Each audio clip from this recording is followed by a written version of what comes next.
নাকে খত দিয়া চুক্তি করিছে, ইরান যেভাবে চাইছে সেভাবে করিছে। এমনকি চুক্তি কি করতেছে সেটা তার প্রাণবন্ধু ইসরায়েলকে না দেখে চুক্তিটা সাইন করে ফেলছে। ইসরায়েল চেতিছে। ইসরায়েলের সাথে আমেরিকার সুখের সংসারে লাগিছে আগুন। এডিটর সাহেব, করুণ সুর হবে নাকি চাকভুম হবে বুঝবার পারিছি না। কোনটা দিমু? চাকভুম দেবো?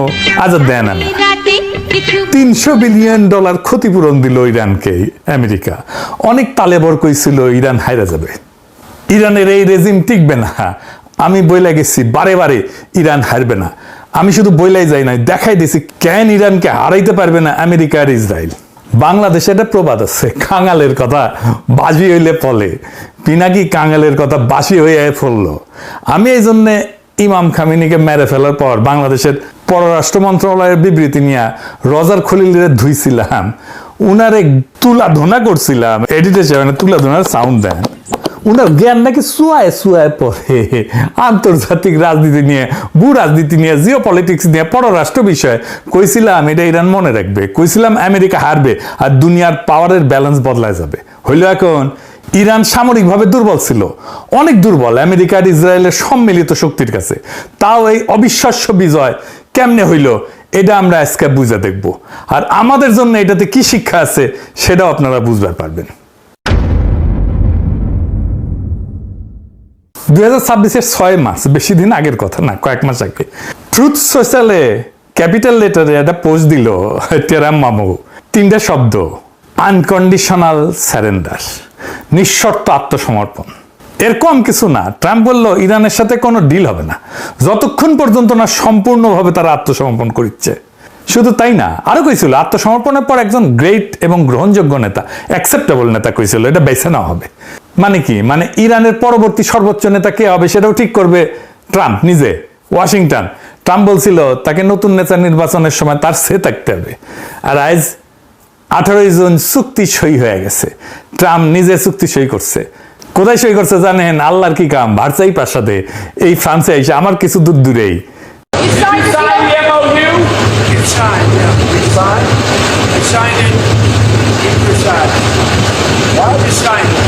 আর ইরানের প্রেসিডেন্ট পেজেশকিয়ান এটা আলাদাভাবে সই করে এক্সে ছবি পোস্ট করছে, ক্যাপশন দিছে একটা ঐতিহাসিক দলিল এবং একটা শক্তিশালী ইরানের বার্তা, পারস্পরিক সম্মানের ছায়ায় শান্তি অর্জিত হবে।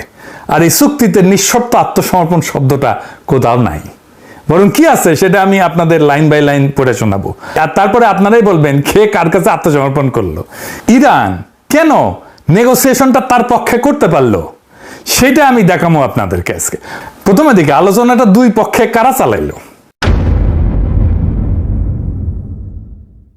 এক পাশে বসছে আব্বাস আরাগাজি, ইরানের পররাষ্ট্রমন্ত্রী, কেন্ট বিশ্ববিদ্যালয় থেকে রাষ্ট্রবিজ্ঞানে পিএইচডি, 1989 সাল থেকে মানে 37 বছর ধরে কূটনীতিক, ডিপ্লোম্যাট, জাপানের রাষ্ট্রদূত ছিল, ফিনল্যান্ডে ছিল, এস্তোনিয়ার রাষ্ট্রদূত ছিল।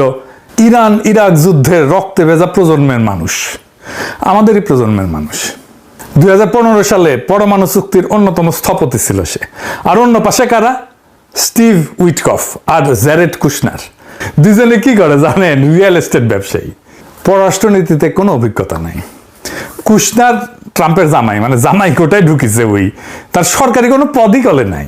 ট্রাম্পের নিজের দলের সিনেটর টম টিলিজ ওই পর্যন্ত কইছে যে এটা কোনো মানেই হয় না, পররাষ্ট্রনীতিতে অভিজ্ঞতাহীন সিনেট কনফার্মেশন ছাড়া দুইজন লোক কিভাবে রাশিয়া, ইরান আর ইসরায়েলের সাথে শান্তি আলোচনায় নেতৃত্ব দিচ্ছে। মজার ব্যাপার হয়েছে কি জানেন? মাস্কটের আলোচনায় আরাগাজিকে নাকি উইটকফকে একাধিকবার বুঝাই দিতে হয়েছিল পরমাণু জ্বালানি উৎপাদনের ধাপগুলো কি কি এবং একটা এনরিচমেন্টের ফ্যাসিলিটি আর রিঅ্যাক্টরের মধ্যে পার্থক্য কি। বুঝি চাও? ইরানের পররাষ্ট্রমন্ত্রীকে আমেরিকাকে পড়াইতে হইতেছে কোন জিনিসটা নিয়ে তারা আলোচনা করতেছে।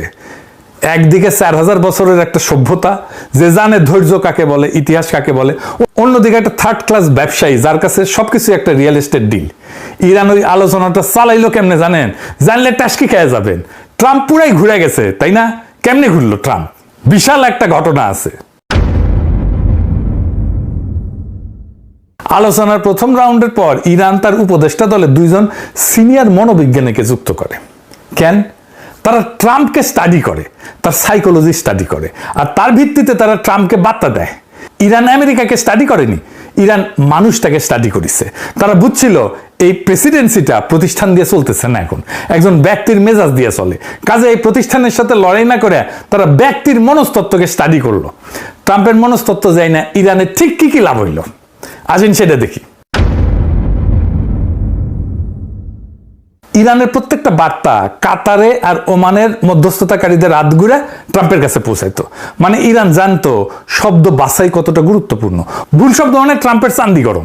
মনোবিজ্ঞানীরা ঠিক করে দিতেন কোন বার্তায় ট্রাম্প কি প্রতিক্রিয়া দেখাইতে পারে। মনোবিজ্ঞানীদের সুপারিশ মতো ইরান লিখিত যোগাযোগ আর আলোচনার কৌশল ঠিক করত।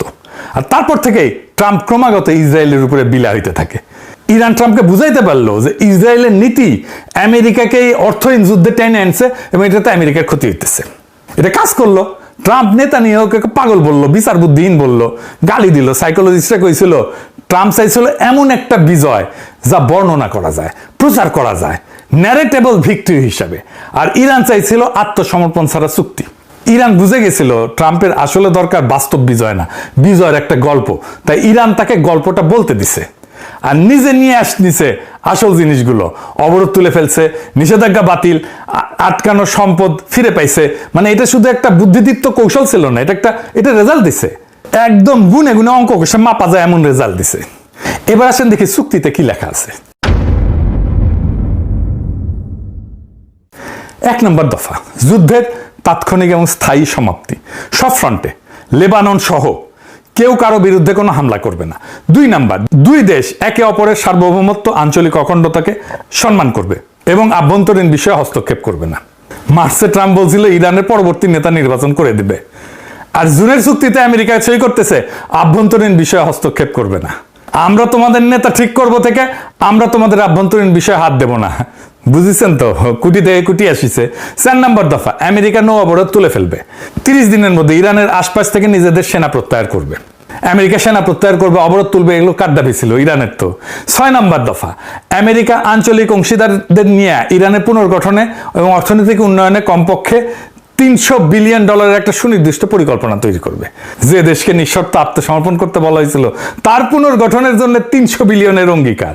7 নম্বর দফা, আমেরিকা সব ধরনের নিষেধাজ্ঞা বাতিলের অঙ্গীকার করে, সব স্যাংশন তুলে নেবে। জাতিসংঘ নিরাপত্তা পরিষদ রেজলিউশন, IAEA, বোর্ড অফ গভর্নর্সের নিষেধাজ্ঞা, সব একতরফা মার্কিন নিষেধাজ্ঞা, প্রাইমারি এবং সেকেন্ডারি সব তুলে ফেলবে। 10 নম্বর দফা, সই হওয়ার সাথে সাথেই নিষেধাজ্ঞা পুরোপুরি বাতিল হওয়ার আগে পর্যন্ত মার্কিন ট্রেজারি ইরানি তেল রপ্তানির জন্য কোনো বাধা দেবে না। পৃথিবীর সব দেশ এখন ইরান থেকে তেল কিনতে পারবে, লেনদেন করতে পারবে, ইরানের ব্যাংকের সাথে লেনদেন করতে পারবে। আগে ইরানকে তেল বিক্রি করতে হতো অনেক কম দামে, মূলত চায়নাকে, কেউ লেনদেন করতে পারতো না ইরানের ব্যাংকের সাথে। এখন বাজার দরে তেল বিক্রি করতে পারবে ইরান সবার সাথে। ইরান এখন তার তেল বিশ্ববাজারে খোলাখুলি বিক্রি করতে পারবে। 11 নম্বর দফা, ইরানের জব্দ করা অর্থ এবং সম্পদ ফেরত দেওয়া হবে। আর পরমাণু অস্ত্র নিয়ে ইরান বলছে যে সে পরমাণু অস্ত্র সংগ্রহ বা তৈরি করবে না। এখানে কিন্তু ইরান কোনো ছাড় দেয়নি। এই অঙ্গীকার তারা গত 50 বছর ধরে করে আসতেছে, এটা তাদের প্রতিশ্রুতি। মিসাইল প্রোগ্রাম নিয়ে একটা শব্দও নাই। মিসাইল প্রোগ্রাম ধ্বংস করার এজেন্ডা ছিল ইসরায়েলের। তাহলে কে জিতলো? ইরান। যদিও ইরানকে এই যুদ্ধে ভয়ঙ্কর মূল্য দিতে হয়েছে। সর্বোচ্চ নেতা আয়াতুল্লাহ খামেনি যুদ্ধের প্রথম দিনে নিহত হয়েছেন, নিজের ভূখণ্ডে আক্রমণ হয়েছে, কৌশলগত সম্পদের ক্ষতি হয়েছে, এই সব কিছু হয়েছে, কিন্তু শেষ পর্যন্ত বিজয়ের হাসি আসলো ইরান। ইরান নিখুঁত নিরঙ্কুশ বিজয় পায়নি, এটা সত্য, কিন্তু ইরান হারেনি। হারা মানে আত্মসমর্পণ, হারা মানে নিজের সার্বভৌমত্ব বিসর্জন। এই চুক্তির 14টা দফার একটাতেও সে আত্মসমর্পণ নাই। ইরান শুধু এই চুক্তিতে যেতে নাই, আরো অনেক জায়গায় জিতেছে। কোথায় কোথায় জিতেছে? ইরান যুদ্ধবিদ্যায় নতুন টার্মিনোলজি আনছে এবং সেটা সফল প্রয়োগ করছে। অ্যাসিমেট্রি বলে, মানে শক্তিতে দুর্বল হওয়াটাই তার শক্তিমত্তা। তার কয়েক হাজার ডলারের শাহেদ ড্রোন ঠেকাইতে শত্রুর মিলিয়ন মিলিয়ন ডলারের ইন্টারসেপ্টর ছুটতে হয়। সে যুদ্ধটাকে শত্রুর জন্য বিশাল অপজয়ের যুদ্ধ বানাই দিয়েছিল। এটাকে কয় ওয়ার অফ অ্যাট্রিশন। ইরান শিখছিল 2024 আর 2025 সংঘাত থেকে। এবার তারা কৌশল বদলালো, কম কিন্তু নিখুঁত আঘাত দীর্ঘ সময় ধরে। ইরানের মিসাইল ছোড়ার ধরন ছিল ডিসপারশন, মানে দিনের বিভিন্ন সময়ে বিভিন্ন এলাকায় ছড়ায় ছড়ায় সে মিসাইল মারত। উদ্দেশ্য সর্বোচ্চ ধ্বংস না, বরং শত্রুকে ক্লান্ত করে দেওয়া। আরেকটা কৌশল নিয়েছিল, সেটা ছিল মিত্রতাকে দায় বানানো। ইরান আরব দেশগুলোকে বুঝাই দিল যে আমেরিকার পক্ষ নেওয়াটা নিরাপত্তা দেয় না, বরং নিরাপত্তাহীনতা দেয়। উপসাগরীয় কোনো দেশ রেহাই পায়নি। আরব আমিরাত বলেন, কুয়েত বলেন, বাহরাইন বলেন, সবাই আঘাত খেয়েছে ইরানের কাছে, কারণ তাদের মাটিতে মার্কিন ঘাঁটি আছে। যুদ্ধবিদ্যায় ইরানের একটা নতুন ধারণা আনলো, আর একটা নতুন ধারণা আনলো, কি সেটা? Mosaic defence. সেটা কি? মোজাইক ডিফেন্সের মূল কথা হচ্ছে যে বিকেন্দ্রীভূত কমান্ড, ইরানকে আলাদা আলাদা প্রাদেশিক কমান্ডে ভাগ করা, প্রত্যেকটা স্বাধীনভাবে কাজ করতে সক্ষম, আগে থেকে অ্যাপ্রুভাল দেওয়া আছে। উদ্দেশ্য কি? শত্রু যদি কেন্দ্রটাকে ধ্বংস করে ফেলে, সর্বোচ্চ নেতাকে যদি মেয়েরা ফেলে, তাও যুদ্ধের যে যন্ত্র, যুদ্ধের যে মেশিনারি, সেটা চলতে থাকবে। আর ঠিক এটাই ঘটছে। খামেনি প্রথম দিন নিহত হইলেন, আমেরিকা ইসরায়েল ভাবছিল মাথা কাটলে শরীর পড়ে যাবে, কিন্তু মাথা কাটা গেল, কিন্তু শরীর চলতেই থাকলো। আর সবচেয়ে বড় চমকপ্রদ ব্যাপার ছিল চতুর্থ উত্তরসূরির একটা ধারণা, মডেল। এই ব্যবস্থায় প্রত্যেকটা গুরুত্বপূর্ণ নেতৃত্বের পদের জন্য একাধিক নামধারী উত্তরসূরি ঠিক করা থাকে, প্রত্যেকটার জন্য 3 ধাপ নিজে পর্যন্ত। মানে একজন কমান্ডার নিহত হলে সাথে সাথে পরের জন দায়িত্ব নেবে, কোনো শূন্যতা ছাড়াই। আরাগাজি 1 মার্চ নিজেই বলছিলেন, মোজাইক ডিফেন্স 2 দশক ধরে মার্কিন হস্তক্ষেপ থেকে শেখা। এটাই ইরানকে সিদ্ধান্ত নিতে দেবে কখন যুদ্ধ শেষ হবে। বুঝিসাও? মানে বলছে, ওরাই বলছে, আমরা ঠিক করব কখন যুদ্ধ শেষ হবে। এটাই ছিল তাদের আসল অস্ত্র। আর কস্ট অ্যাসিমেট্রি তো আছে, সস্তা ড্রোন দিয়া দামি প্রতিরক্ষাকে ফোকলা করিয়া দিছে একেবারে। এন্ড ইসরায়েল কি বলিছে এই চুক্তি দেখা? আমেরিকার ইসরায়েলের বাইরাবাড়ি শুরু হয়ে গেছে। এটা সাউন্ড দেন, বাইরাবাড়ি সাউন্ড দেন। ইসরায়েল তো মহাবিলা। নেতানিয়াহু নিজের সাবেক জাতীয় নিরাপত্তা উপদেষ্টা ইয়াকব আমিদ্রর, সে কইছে যে এটা একটা বাজে চুক্তি। আমেরিকানরা নগদ অর্থ দেইলা বড় জোর একটা কাগজ পাইছে, কইছে ইচ্ছাপত্র, অভিপ্রায়পত্র। টাইমস অফ ইসরায়েলের সম্পাদক।